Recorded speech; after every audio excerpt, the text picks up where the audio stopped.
of Zebra Technologies Asia Pacific, looking at supply chains. A little bit of myself. I am a warehouseman. Right, started my career in operations. Right, operating a warehouse, designing, and then implementing warehouse solutions. So it's pretty much my bread and butter for the past 2 decades. So today I hope to bring you an interesting topic here. It's all about warehouse modernization and why is it important to meet the challenges of a post-pandemic economy. But before I proceed further, I would also like to take this opportunity to thank the LogiSYM management team for providing Zebra Technologies with a chance to present in this webinar session. So today, what are we going to talk about? Okay, due to time constraints here, we're going to just quickly go through some of these important facts here. Let's talk about, it's already December, right? And we can't go away, can't move into 2021 without really just having a very quick recap of 2020, right? We want to talk about, obviously, the opportunities for Vietnam, the rising star of Southeast Asia, and why agile and resilient supply chains do matter. I think the learned speaker before that was already elaborating on this particular topic, but let's just deep dive a little bit more, right? We'll talk about the disruptors, okay? And then the call to action for warehouse operators in Vietnam and beyond. But in this case, we'll talk about Vietnam, right? We're going to show, I'll just show you what warehouse modernization looks like, right? In terms of a framework, okay? And then last but not least, we'll go on the key takeaways. So 2020, it's a year of disruptive events. Call it what you will. Some people will say this is actually a hard reset, but whatever the case is, okay, there are opportunities among challenges. Now, I'm not going to elaborate on every single one here, but I'm sure that all of you have actually, in some form or manner, heard about all these issues. Unfortunately, the first one, I think, strikes close at heart, right? There's natural weather calamities, floods, right, earthquakes, and so on and so forth. There are trade friction escalations, right, whereby there's immense talk about supply chain diversification strategies, onshoring, nearshoring, offshoring, right? The pandemic, as we are in now, I'm not going to say any more about this. But what has it done? It has created material and product shortages. It has actually upended the supply chains tremendously. So you can see from here, we're looking at transport network shrinkage issues, constraints, right? You can't get your products from A to B within the correct time frame. Everything's extended, right? Unforeseen stockouts at front of store if mobility is permitted, right? Within the warehouse, you could have the same issues. Then there's always a talk about just in case versus just in time. In the past, it was always just in time, right? Because of cost optimization, lean management. But in today's time and tide, academics and practitioners are both talking both JIC versus JIT. There's global recessionary pressures. We know that. Okay, we've seen it happen. There is the continued rise of e-commerce. And last but not least, I think, which is the most important topic for any business operator now, is rising costs. Yeah. So you've heard about the events. You've seen it. Okay. I think out of all the negativity comes some positivity for sure.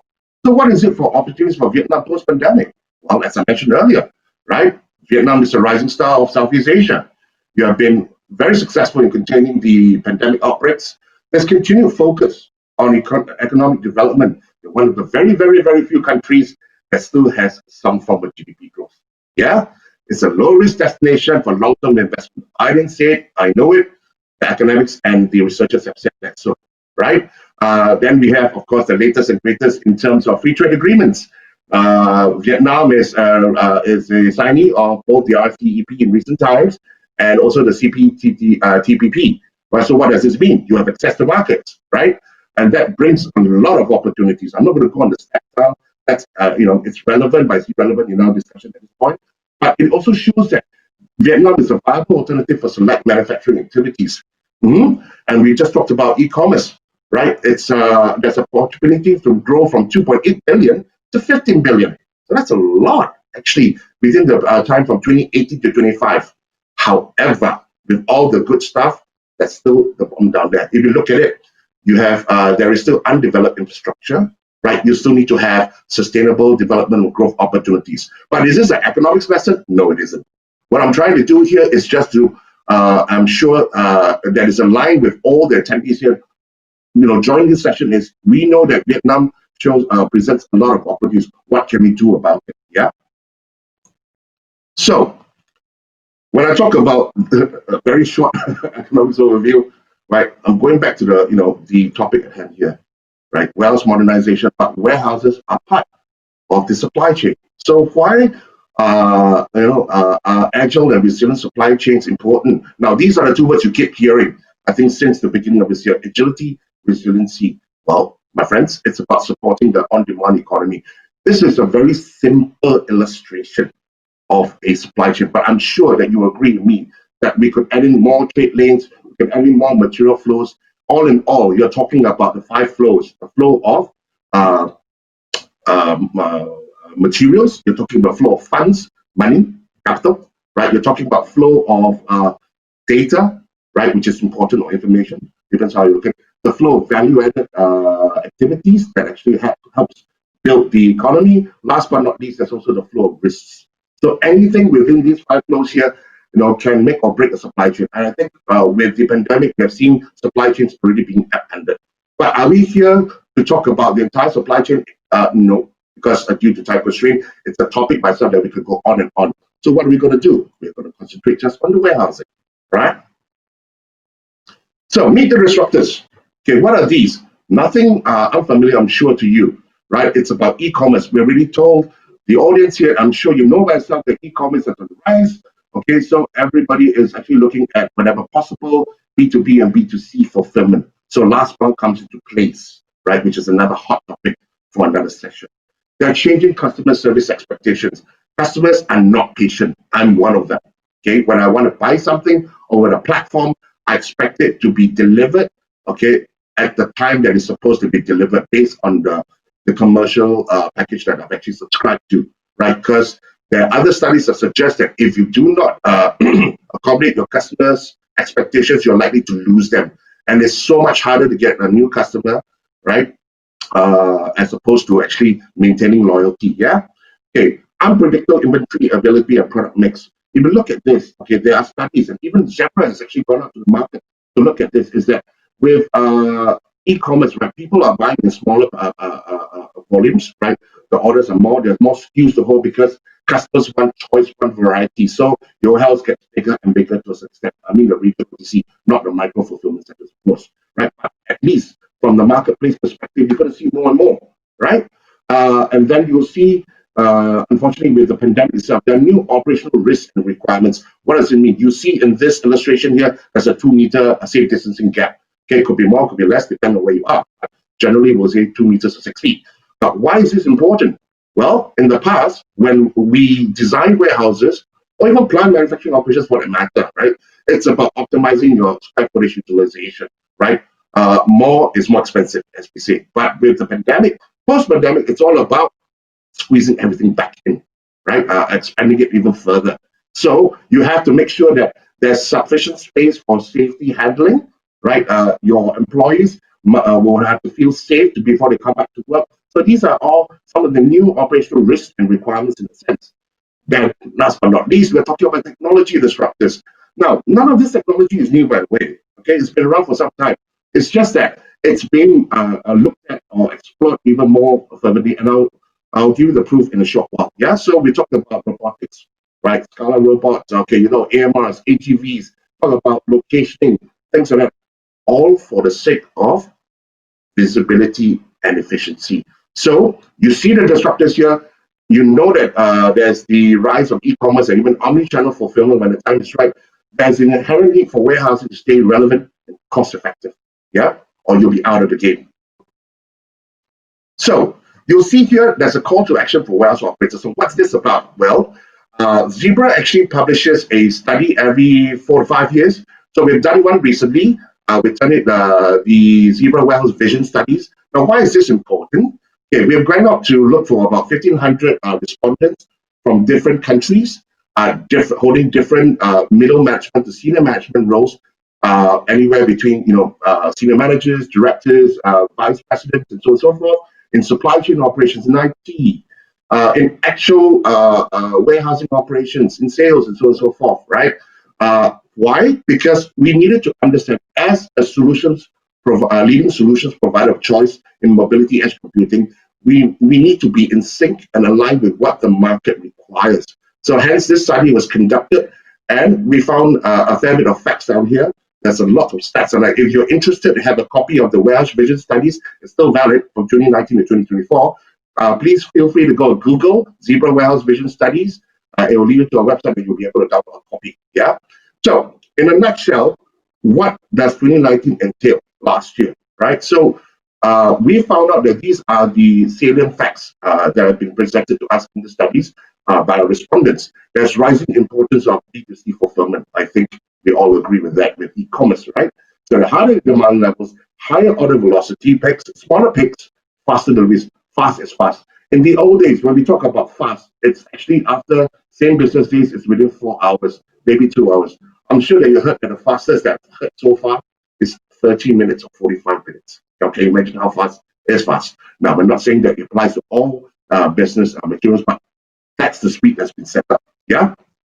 Omnichannel fulfillment, brick and mortar plus e-commerce or electronic platforms, right? So give the customers the opportunity to purchase from either modes and gives them and gives the business itself more revenue generating opportunities. But with that in mind, it also brings new challenges. So in a traditional warehouse, okay, and that is still quite prevalent today in Asia Pacific, we still continue to see a balance between labor automation, augmentation, and automation. Meaning to say, the respondents still believe and continue to believe that labor will be the driving force, right, to a certain percentage. There is, however, the need to focus on the individual worker, how to ensure that he or she can perform, excel in his or her role within the warehouse itself. There is intent to invest in new technologies, right, and potential device upgrades. Could be mobile computing, printers, scanners, system of records, and so on and so forth. Right, you have multiple sensors today, right, depending on the type of business that you're going through. Okay, and last but not least, they continue to know that labor is hard to find. I think in Vietnam, there's been lots of discussions in recent times when I've attended previous webinars as well that suggest that right now, labor is really very difficult to find, even for a warehouse, right, in Vietnam. So you need to, so the respondents continue to find that sourcing, training, and retention, right, is an ongoing challenge. So these are some of the facts that we found out from 2019. Fast forward to 2024. So what do they expect? Okay, of course, as business grows, as revenue grows, right, as their footprint grows, they continue to add more devices and perform tech refreshes as and when there's a necessity to do so. There's a shift of focus from the individual worker to collective cohesion, which is team productivity, right? So that they can multitask. I think we see that quite prevalently in warehouses, whereby you might have an inbound operator now being able to do a bit of outbound or cross-docking and so on and so forth. I think you get the picture from there, right? They want to ensure that there's faster worker onboarding efficiencies. Now, traditionally, onboarding processes take anywhere between 3 weeks and to 2 months, depending on the complexity of the warehouse operations. So they recognize that this is a cost. They want to expedite it to ensure that they mitigate the cost outlay from this perspective. Yeah, I've talked about group worker efficiencies. So again, still continue to augment the workers with whatever new technologies are available in the industry. Right. Last but not least, there's also increased deployment of sensors, RFID technology, locationing, voice-directed operational pickings, AR, VR, the things that you heard. Maybe even blockchain. We don't know. But all in all, these are the things that our respondents and we believe that the market is truly moving towards. Now, this report was generated before COVID-19. So what's the new future? In simple terms, accelerated focus. Everything I just said, they might purchase, but they're certainly looking at it from a full perspective, right? So they need to digitize, they need to modernize quickly, they need to identify new solutions, IT or physical or automation, otherwise, so that they can actually be more agile and resilient in whatever that they do within the warehouse as well. Yeah. So with those facts in mind, okay, Zebra Technologies is pleased to present to you our Zebra Warehouse Maturity Model. Now, what is this all about? Why did this come about? Simple, because our respondents have provided us feedback that they know that they need to invest, they need to optimize their efficiencies. but how does one go about it? Because there's a plethora of technologies out in the market. Yeah. So what do you actually pick? What do you use? When do you use it? How much to spend, and so on and so forth. Now, our solution values for the model went back and had a good think, and we decided that this will be a good way, right, to guide our customers on how to, modernize their warehousing operations. Now, there are in total 5 phases, 0 to 5. Okay, we worked on the principles of having our designing solutions that allow our customers to sense the surroundings, analyze the surroundings of what they find in data, and then be able to proactively act on it. So the 5 phases are as such. Okay, the first 0 here is basically pen and paper. There are, unfortunately, a lot of businesses, small to medium enterprises, right, they are still on the traditional mode. Don't need to modernize, don't need to have pen and paper to use it on the brain and scorecards or inventory cards, if you will. That's still around, right? So we need those people or those businesses to start on their modernization journey by having the ability to capture data on a very basic basis. Okay, so what does this entail? Getting printers, scanners, mobile computers, or whatnot of different specifications to meet your initial digitization mode journey. Yeah. Once you have that, what happens next? Okay, we're talking about extended data capture. We're focusing again. Remember that we talked about the vision study results. It's about empowering the individual worker for starters. Yeah. So how do we do that? Improve the operations, give them better equipment that actually fits the purpose, and this has to be done in conjunction with 3 different facets of modernization. Notice that the first one will be automation. It's a very, very broad category of solutions. It could be anything. It could be a simple to mid complexity to high complexity solutions. Now, this is a topic by itself. So, in the interest of time, we're not going to talk about this, but just note that this is done in conjunction with automation and so on. In this case, a warehouse management system, right? Because we're talking about warehouses, you need to manage your inventory within the 4 walls. Yeah. And then, last but not least, remember the labor component. We have posited that labor still remains a very important aspect, right? So with that, you improve operations, give them the ability, the individual worker, to have extended data capture possibilities. And then when you move into a team effort, remember the phase 2 side of it, when you have a team now, how do you actually help them be more cohesive? There must be solutions, right? That while the data that's being captured is still transactional, right? You need to actually empower them to have more connectivity within the team, more cohesiveness, how to work as a team, right? So it's still data capture, a more aggressive mode. There will be solutions for that. The third phase here moves into the integration. In simple terms, you're looking at a select area where you believe you need more visibility. How do you do that? Well, there are solutions available. It's still about targeted, automated data capture. The fourth phase here expands on the phase 3 itself. That when you're looking at a select area, you now look beyond to an extended area here in a warehouse where you need to track assets, need to track inventory on an extended basis. Well, when you have the ability to do that, you become more, the entire operation becomes more responsive. And last but not least, which is the most important phase, if we can get to that, is the predictability and adaptability of the operations. Now, this is a combination of all 4 phases plus adding in AI, right? In this case, it will be probably ML, ML solutions, adding more sensors and so on and so forth. That's already been present in phase 3 to phase 5. Okay, so this is a very generic overview of the model. If you'd like to know more, the Zebra teams will be very happy to actually to engage with you offline from here. Yeah.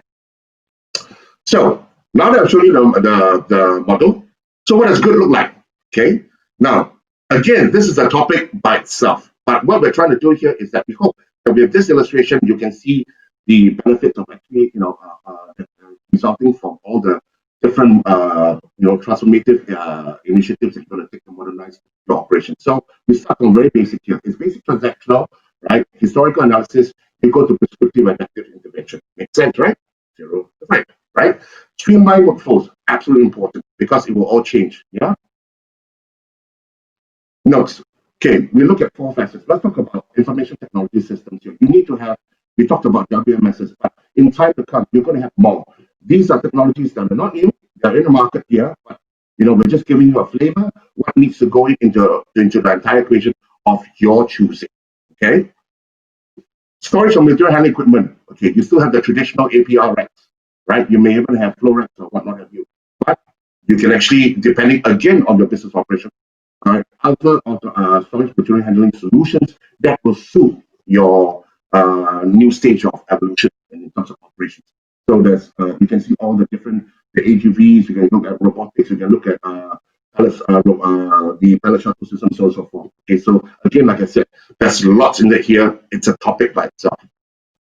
Okay, smart warehouse additions. Okay, multi-category sensors. Right, again, depending on healthcare, in the food industry, you may need to look at temperature, humidity sensors. You may have RFID tags as well, as sensors as well, right? So that you can, you can actually track whatever that you want to track or sense whatever that you need to sense.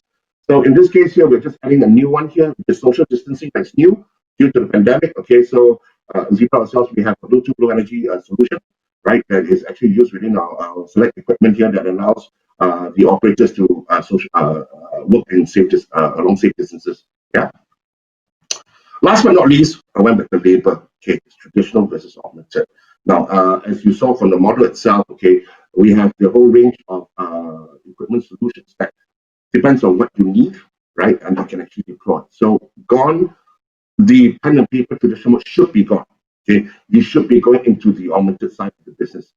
Okay, and then you're supported by data standardization, interconnectivity, which is important. Visibility is no longer just a nice to have, it's a must have. Now, I know you're going to say it's tough to have that, but that is the reality.